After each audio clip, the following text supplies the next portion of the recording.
یک در بسته و صدایی که از پشت اون شنیده میشه.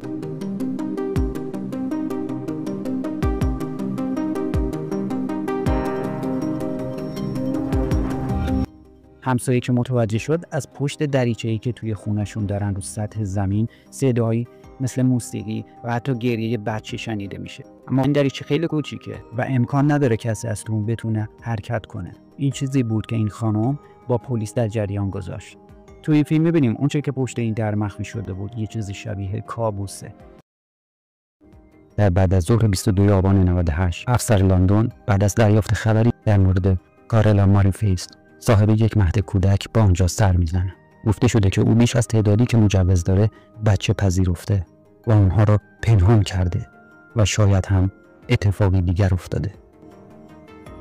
مسئول صدور مجوز هم سعی میکنه با کارلا تماس بگیره، اما به او گفته میشه که هیچ بچه‌ای در اونجا وجود نداره. با این حال والدین درخواست بررسی وضعیت کودکانی را داده بودند که همان روز به مرکز تحویل داده شده. همونطور که افسر لندن و مسئول صدور مجوز به آن میز نزدیک میشوند، برای کشف تکان دهنده‌ای که در انتظارشون بوده آماده نیستند. پلیس با 2 مقام مسئول صدور مجوز ملاقات میکنه. کارلا ماریفیس صاحب مهد کودک به مقامات صدور مجوز گفته که هیچ بچه‌ای اون روز در ملک اون نیست. اون خبر نداره که مسئول با مادری که تایید کرده بود فرزند نوپاش رو اوایل صبح اونجا برده در تماس بودن. I just saw her lead out the back. That parent thinks their child is here. So And this child was born in 2017, so it's just a little one. Not anybody that could even come to the door. الان این پلیس وظیفه داره تا حقیقت رو پیدا کنه. اما اون نمیدونه که این زن کارلا چه رازی رو پنهان کرده، در حالی که والدین فکر میکنن که بچه هاشون اینجا. مجوز کارلا نشون میده که بیش از 2 کودک زیر 2 سال رو نمیتونه تحت مراقبت داشته باشه و حداکثر ظرفیت اونجا 6 کودکه. All I can hear is the movie.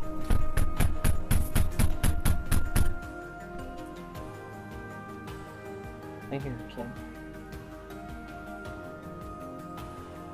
Yeah. She also owned another home that she was doing licensed chaotic research, and we do not see any evidence that she lives there. We're citing her for that. We've gone through that process. This is much more serious. So we had another parent file a complaint for the other unlicensed location. صدای بچه، موسیقی و اینکه وجود بچه‌ها رو انکار کرده. یا شاید قرار بوده که بچه‌ها رو بعد از تحویل گرفتن به جایی ببره و الان پلیس از شانس خوب وارد ملکه شده تا قبل از اینکه مادرها بیان و بچه‌های خودشون رو ناپدید شده ببینن اقدامی بکنه. اما مشکل اینجاست که مشخص نیست بچه‌ها کجان. مسئول شماره تلفن همراه کارلا رو میگیره، اما دوباره کسی پاسخ نمیده. اونا باید یه روش خلاقانه دیگری رو امتحان کنن. Say, I'm ready to come get my child. Where is he? Yeah, she's ready to do that. Okay. If you want to do that now and then just give me a call back, let me know what she says. Ask her where he's at. Okay. All right, thanks. Okay, bye. So that was She her. should probably be ready to never bring her kid here again. She's like, oh, never. That's what I said. کارلا همه چیز رو انکار میکنه و میگه که هیچ بچه‌ای اینجا وجود نداره. پلیس و مادر و مسئولینی که اونجا هستن ترس اضطراب بیشتری پیدا میکنن که بچه‌ها پنهان شدن یا شاید هم بلایی سرشون اومده باشه. در حالی که با بودن پلیس کارلا نمیتونه بچه‌ها رو جابجا کنه و حالا وقت تحویل دادن بچه‌ها شده. والدینی که یکی یکی میرسن، ولی کارلا با تلفن با اونا صحبت میکنه و اونا رو از این کار منصرف میکنه. بهشون میگه که بعداً بیان. این قضیه رو عجیب‌تر میکنه و اضطراب بیشتری به مادرها وارد میشه. اونا تازه فهمیدن که یه اتفاقی افتاده. الان فقط مهم اینه که بدونن بچه‌ها کجان. آیا سالمن یا در شرایط خوبی قرار دارن. Where are the children? Yeah, if I drop my kid off somewhere, I expect them to continue to be at that place, not carted back and forth. لحظاتی بعد یک کامارای مشکی در حال عبور از خانه دیده شد. مسئول میبینه که کارلا دوباره وارد ملکش شده. افسر بلافاصله وارد عمل میشه. به سمت کوچه پشتی اونجا میره تا اونو متوقف کنه. احتمالاً کارلا در حال تماس یا انجام برنامه‌ای برای فرار از این مخمسه هست. این مرد مارک اسپین که خودشو به عنوان کارمند کارلا معرفی میکنه. She's my Did you boss. come and pick her up just now? Yeah, I just dropped her off. Okay. Where are the kids? I don't think she has any right now. She's supposed to have at least one, and I Really? need to check on that kid. I didn't know. Sorry. Okay. به نظر کارلا بسیار باهوش و زیرکانه عمل میکنه.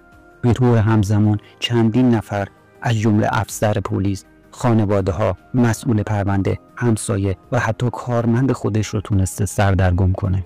وقتی از راننده میپرسن که به نظرش فکر میکنه بچه‌ها کجان، مارک همون آدرسی رو میده که الان افسر و مسئول اونجا درش حضور دارن. بعد از صحبت با مارک، پلیس به ورودی پشت خونه میره و از اونجا درخواست نیروی کمکی میکنه. بهش اطلاع میدن که یه افسر دیگه داره میاد. اون میره به قسمت جلو تا ببینه چه کار میتونه بکنه. وضعیت داره عجیب و عجیب تر میشه. با یک تماس تلفنی که برقرار میکنه، افسر لندن از این فرصت استفاده میکنه تا یک طرح عملیاتی رو با همکارش به اجرا بگذاره. In the front or do something in the back. به این شکل که اون میگه قراره برگردم جلوی خونه. شما میتونید برید توی کوچه سمت شمال. یه خانومی با پیراهن خاکستری و شلوار مشکی هست که یکی از اعضای هیئت صدور مجوزه و اینجا رو زیر نظر داره و یک نفر دیگه در جلو. مهم اینه که بتونن از این زن حرفی رو بکشن یا اینکه بتونن محل مخفی کردن بچه‌ها رو پیدا کنن. اولویت اصلی پیدا کردن بچه‌هاست. بالاخره یکی از مادرها میرسه که انتظار داره بچه‌شو برداره و اون میگه که هرچی تماس گرفته بهش جوابی داده نشده. افسر متوجه میشه که کارلا از جواب دادن به سوالاتش تفره میره، اما حالا میدونه که حداقل یه بچه در این خونه بوده. Not Carla. Who are you though? I'm Chrissy. Chrissy? Yes. Okay. I need to talk to Carla as well. Alright. Do you have some ID on you? I do. Carla's right over there though. Sure. You want to come over here?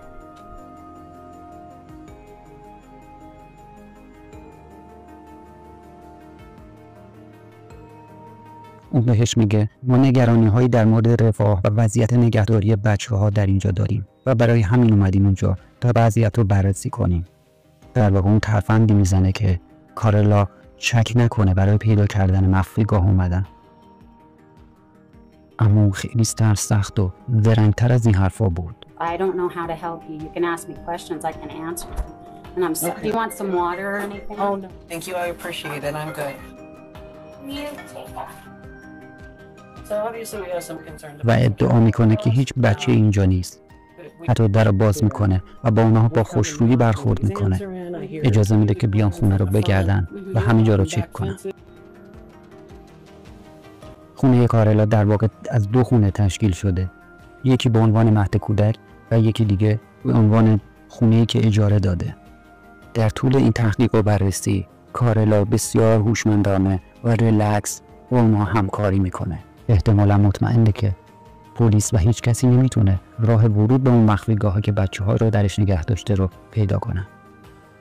در حالی که همه چی ممکنه در ظاهر آروم به نظر برسه، اما به زودی متوجه میشن که یک چیز نگران کننده‌ای در حال وقوعه. با این وجود پلیس کل خونه رو بررسی میکنه، اما چیز جرم‌آمیز و یا حتی مشکوکی هم پیدا نمیکنه. تعداد زیادی کوله پشتی اونجا پیدا میکنه. وقتی از اون در مورد اونها میپرسه، میگه اونها رو برای تیم فوتبال تمیز میکنیم.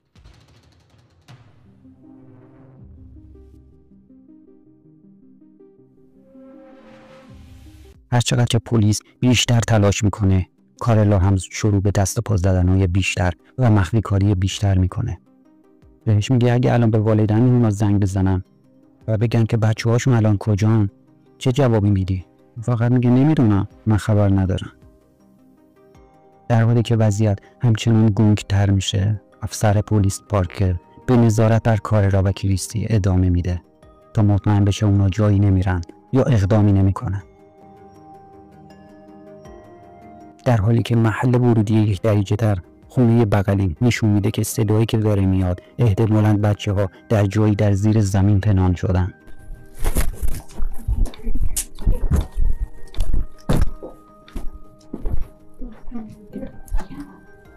Yeah. It's playing down here.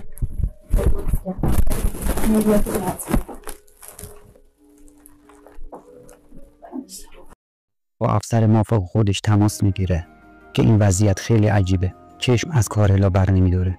حتی موقع دستجویی رفتن کارلا رو تا دستجویی و برگشت اون دنبال میکنه.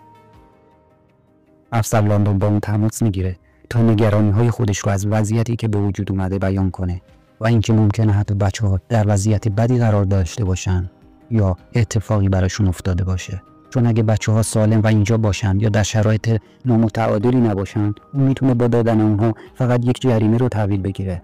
بنابراین وضعیت جوریه که احساس میکنن شاید بچه‌ها رو جایی برده یا بلایی سرشون اومده.